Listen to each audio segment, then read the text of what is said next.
I now have the distinct honor of introducing our Burridge and Shelburne campus valedictorians to share their addresses with us. Jennifer Martin was nominated this year as the Burridge campus valedictorian and was chosen to represent the 2022 class. Jennifer is graduating today from our social services program.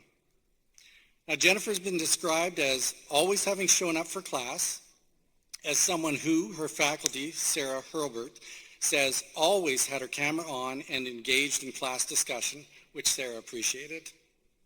Someone who always put the link in the chat and who took all assignments seriously, including the toy review in developmental psychology when she showed everyone how to play Beyblades.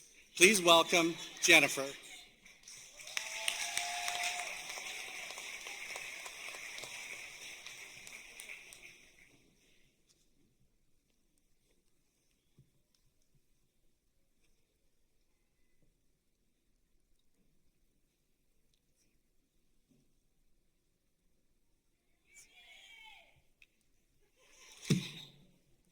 Deja vu, am I right? I'll start over. Welcome and good evening, NSCC staff, alumni, family, friends, and especially to my fellow graduates. My name is Jennifer Martin, and it is my honor and privilege to represent the Nova Scotia Community College Burridge campus as valedictorian of the class of 2022. I have always felt called to a role of helping others, and I knew the social services program was the perfect fit and would give me a solid foundation to effect lasting, positive change in any direction I chose to take. As a graduate of the social services program, I have learned many important things over the last 2 years. How to write a professional email, apply for grant funding, or effectively use APA citation. But even more importantly, I believe we were taught to be better humans.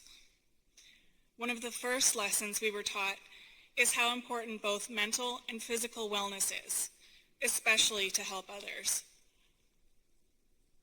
And in my first year, we discovered our personal wellness philosophies, of which there are 3 main points I hope you take with you. First, there is so much good in the world if you remember to focus on the positives. As a mature student, I didn't know where school would take me. But I was grateful for the opportunity to find out.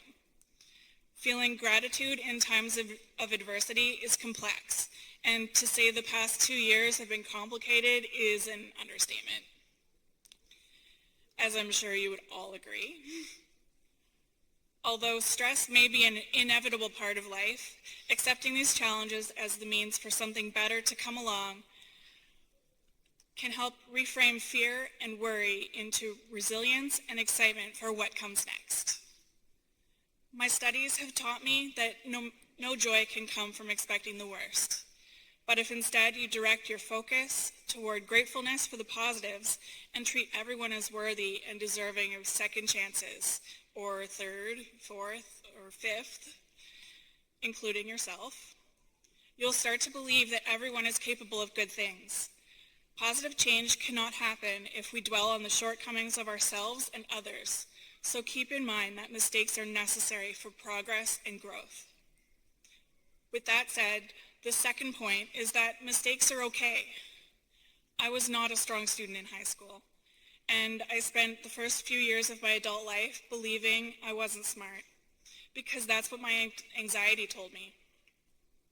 It wasn't until I came to NSCC in 2019 to finish my high school diploma that I began to understand the opposite of perfection is not failure, it's growth. If the amount of growth I've seen in myself and in each of you over the past 2 years is any indicator, we've failed a lot. And that's okay.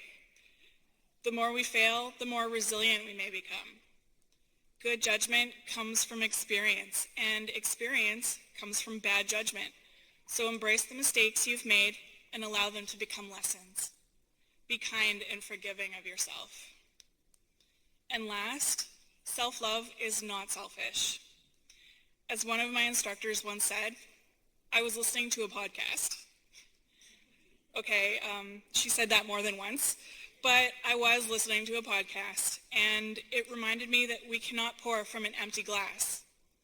It emphasized that it's okay to take time for yourself to recharge and refocus your energy, and if you don't take care of yourself, then you won't be able to help anyone else either. So allow yourself to relax. Take a moment to breathe. Treat yourself with kindness, because it's important to model healthy behavior, and you deserve it. And as much as I wanted to avoid talking about it, I can't deny the impact that COVID-19 has made on our lives. Reflecting on our college experience, it was difficult to put into words a common memory or event that would identify with everyone, because for the safety of not only the students and faculty, but our families and friends outside the college, we respected social distancing, wore masks, and we stayed the blazes home. We traded classrooms and cafeterias for bedroom offices and kitchen tables, revised presentations to be delivered over Teams, talked to ourselves until someone shouted that your mic was off, and patiently waited until this past September when we could finally come together. Although there's sorrow for our unmet expectations of what college should have been due to the pandemic, the friendships and connections we made, both virtually and in person, are just as strong. We felt joy on Wednesday mornings when Roy brought out the cinnamon rolls, shared stress over deadlines and tests, adapted to snow days and power outages, and groaned when we lost the game again. But through the uncertainty we have faced since March 2020, one thing is certain. We've faced it together, and we couldn't have made it here without the love and support of each other. For my husband, who handled home life so that I could focus on school, through late study nights and early mornings with the kids, I love you.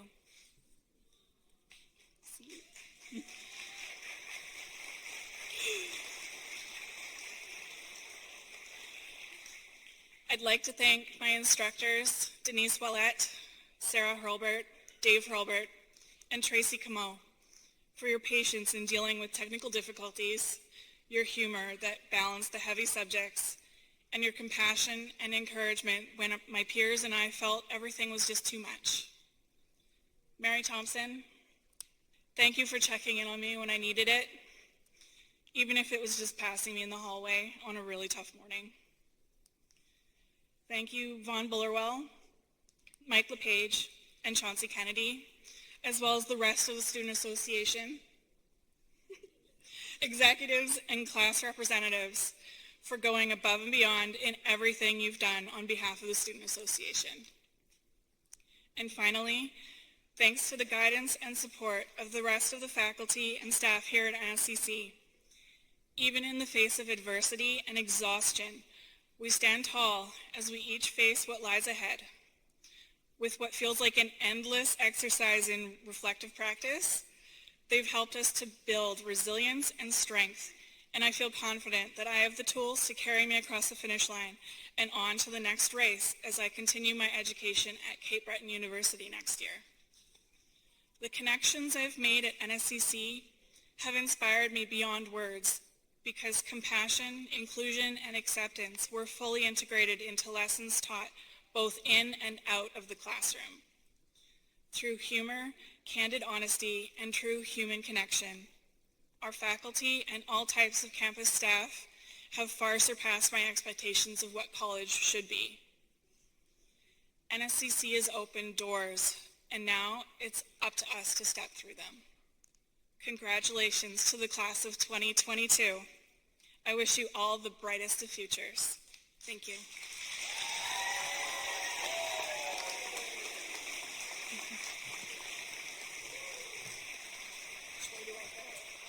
You stay right here. Thank you, Jennifer, for this uplifting valedictory address. And I'll now call on our principal, Mary Thompson, to present the Valedictorian Award.